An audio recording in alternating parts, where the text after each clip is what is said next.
नाही पडणार. आज आम्ही व्यवसाय मुलाखतीतील आमच्या वर्ग शिक्षिका सुमित्रा अटकळकर मॅडम यांची मुलाखत घेणार आहोत. मॅडम, तुमचे नाव काय? माझे नाव सुमित्रा दगडू अटकळकर. तुम्ही कोठे राहता? मी आमचं नाव कार्य आहे, परंतु आता मी सध्या धाराशिव तालुका जिल्हा धाराशिव या ठिकाणी.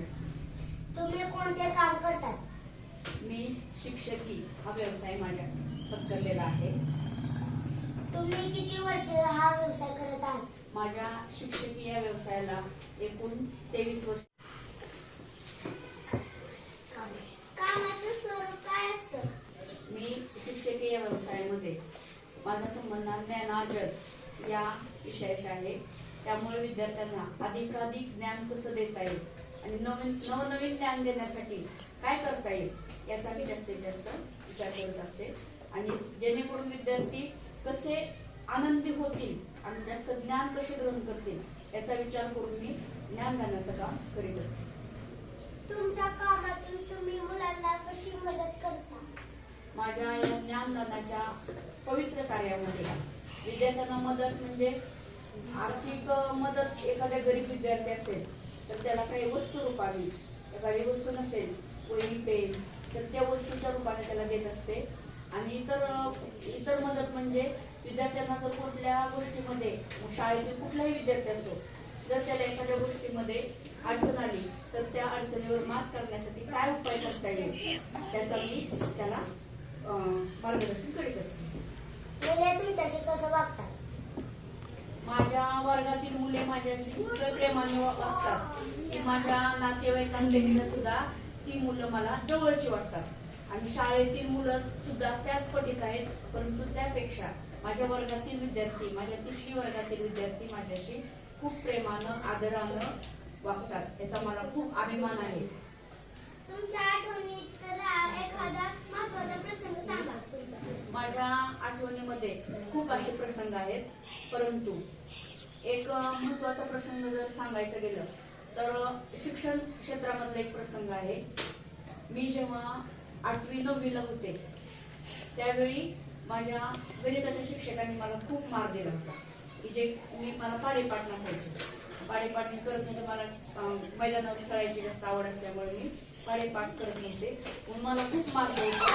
आणि त्या मारामुळं माझा मोठा भाऊ त्या शाळेमध्ये होता आणि तो मोठा भाऊ मला घरी गेल्यानंतर असं म्हणाला की तू जर जास्त अभ्यास केला तरच मला शाळेत आल्यावर बोलायचं, नाही तर बोलायचं नाही.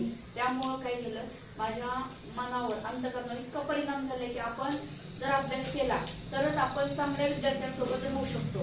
त्या दिवसापासून मी इतका अभ्यासाला लागले की मला जेवणासाठी आई आता जेवायला बस म्हणायची वेळ येत होती. इतका अभ्यासाला मी सुरुवात केली आणि त्यामुळं माझ्या आयुष्यामध्ये वेगळा टर्निंग पॉइंट तयार झाला आणि त्यामुळे मी या पदापर्यंत येऊन पोहोचले. लहानपणी तुम्हाला कोण हवं असं वाटायचं? मला लहानपणापासून शिक्षक व्हायला आवडत होतं. याचं कारण असं आहे की आमच्या कल्चर मॅडम म्हणून एक मला मॅडम होत्या 5वी पर्यंत. त्यांचे जे हावभाव असायचे किंवा त्यांची शिकवण्याची जी पद्धत असायची ते मला इतकी भावली होती की ते. आणि त्या फळा पुसत असताना डस्टरने फळा पुसायची. मला खूप आवडायचे की आपण जाऊन त्या डस्टरने असं पद्धतीने फळा पुसावा, तो खडू घ्यावा, त्या खडूने बोर्डवर लिहावं. ज्या ज्या पद्धतीनं शिक्षक अनुकरण करतात त्या पद्धतीचं अनुकरण आपण करावं असं मला वाटत होतं. आणि त्या दिवसापासून मला शिक्षिका होणं हे मी मनात निश्चय केलेला होता आणि मी ते झाला. निश्चय माझा पूर्ण झाला आणि मी या पदापर्यंत येऊन पोहोचले. तुम्ही आम्हाला काय संदेश द्याल? मी विद्यार्थ्यांसाठी किंवा सर्व विद्यार्थ्यांना असा संदेश देईन की कोणतंही काम जेवढं वाटतं तेवढं सोपं नाही आणि वाटतं तेवढं अवघडही नाही. जर काम सोपं करायचं असेल तर कष्ट करणे हे सर्वात महत्वाचं कार्य आहे. कष्ट मग आपलं शिक्षण क्षेत्र आहे. मग आपण कोणतं कष्ट करायचं आहे तर आपण अभ्यास केला पाहिजे. जसं शेतकऱ्यांनी जर कष्ट केलं तर त्याच्या शेतामध्ये चांगलं पीक येईल, तसं आपण जर चांगला अभ्यास केला तर आपण उच्च पदावर जाऊन पोहोचून आपल्या ज्या मनात इच्छा असतील आपल्याला कोण बनायचं ते फक्त अभ्यास केला तरच ते तुम्ही बनू शकता.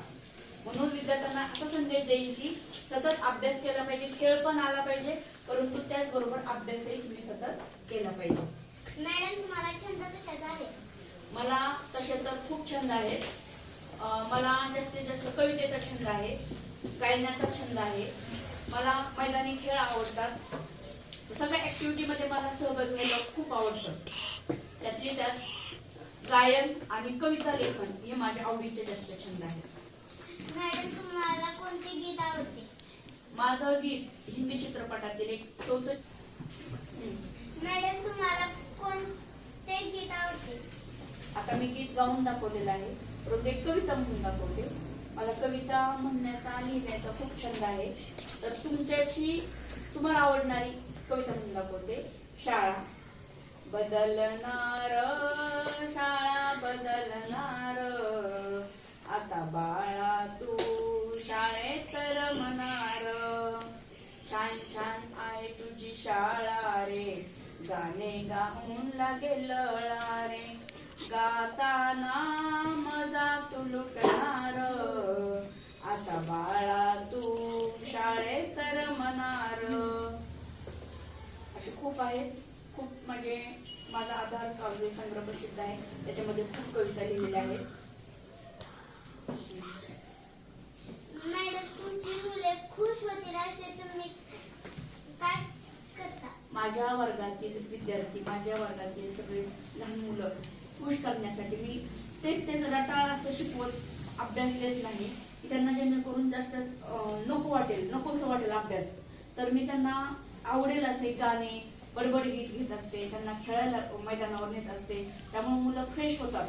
आणि विशेष म्हणजे विद्यार्थी मोबाईल बघतात, मग युट्यूब चॅनलच्या माध्यमातून शाळेतलेच पुस्तकातलेच काही घटक मी अभ्यासातून त्यांचे व्हिडिओ करत असते आणि ते व्हिडिओ राज्यस्तरीय काही विनोबा ऍप सारख्या ऍपमध्ये मी डाउनलोड करत असते किंवा युट्यूब मध्ये त्याचं रूपांतर करत असते. त्याच्यामुळे ते विद्यार्थी त्यांचे व्हिडिओ, त्यांनी म्हटलेलं एखादं गीत असेल, एखादं कन्व्हर्सेशन असेल, ते पाहू शकतात.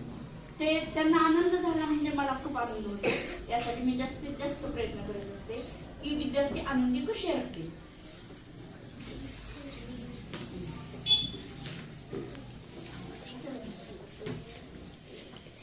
आणखीन मला सांगण्यासाठी मी हे सगळं कसं करते, तर तुमचा प्रश्न असा होता की हे तुम्ही सगळं कसं करता.